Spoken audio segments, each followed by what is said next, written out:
Welcome to the hottest movie review on the internet today, the A-List Review.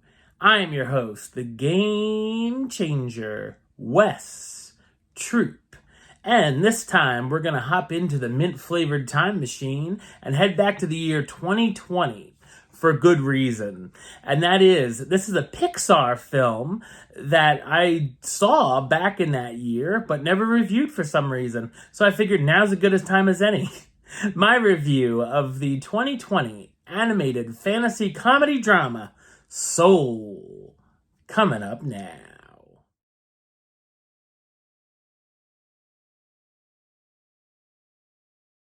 Joe Gardner is a pianist working as a part-time music teacher who dreams of becoming a professional jazz musician. One day he gets a gig as a piano player for the famous musician Dorothea Williams. Coming out of the theater, however, he falls down an open manhole cover into the sewer drain. Joe finds himself transported out of his body and as a disembodied soul, headed to the afterlife known as the Great Beyond. Not willing to die yet, Joe tries to escape and ends up in the Great Before, a realm where new souls are prepared for life on Earth with the guidance of otherworldly counselors. Joe is mistaken as a mentor and is assigned to 22, a soul who has no intention of going to Earth, but she might have an idea of how Joe can get back into his body. So what did I think of Soul? I thought it's a wonderful animated fantasy comedy drama. It's directed by Pete Docter, best known for directing other Pixar films, Monsters, Inc., Up, and Inside Out, and co-directed by Kemp Powers, who's gone on to co-direct Spider-Man Across the Spider-Verse. Soul premiered at the BFI London Film Festival on October 11th, 2020, and was released on Disney Plus on December 25th, 2020. The animation from Pixar is fantastic, of course, from the incredible realistic-looking characters and fantastic barbershop scene. It also uses different art styles throughout, with a more abstract look in The Great Before, which looks great. In our world, the New York setting is fabulous as well. Soul's subject matter feels like it's geared toward an older audience, however younger kids will still have fun with the material. It can be a deep, thought-provoking experience focusing on the meaning of life and seeing Joe basically going through a midlife crisis. I really enjoyed the Soul world as well. There are some very imaginative ideas, seeing the steps souls have to go through before being sent to their bodies. The pairing of Joe and 22 is fun as well, taking the Pixar formula, as it's been called over the years, of putting two characters that have nothing in common together and sending them on an adventure, giving it a little bit of a different spin.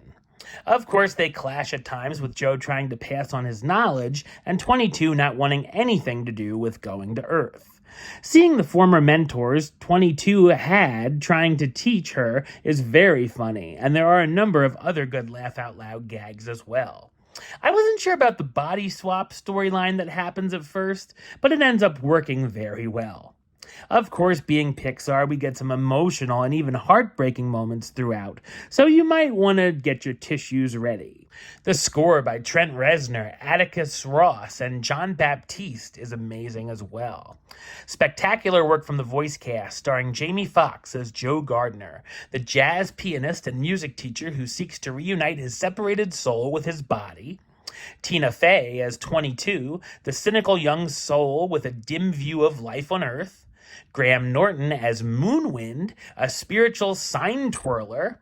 Felicia Rashad as Libba Gardner, Joe's mother who works as a seamstress who wants him to teach full-time. Angela Bassett as Dorothea Williams, the jazz saxophonist who could give Joe his big break. And Alice Braga, Richard Ayoade, Wes Studi, Fortune Feimster, Zoniba Shroff, and Rachel House as the soul counselors and soul counter who work in The Great Before. Soul was nominated for 3 Academy Awards, a nomination for Best Sound, and 1 Oscars for Best Original Score and Best Animated Feature.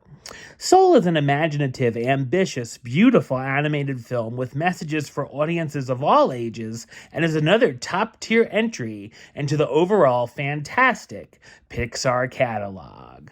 Number wise, I'm going to give it a 10 out of 10, which gives it the A-list rating of A-list approved. That's right, it gets the A-list seal of approval. Oh, right, well, that's the show. I'll be back with another review very soon. But until then, don't forget to like, comment, and subscribe right here on YouTube. YouTube.com/WestsideOf515. Like the show on Facebook, Facebook.com/WestTroupeAlist. And of course, you can follow me on the X, Instagram, and Letterboxd at WesAlist. Until next time, Troop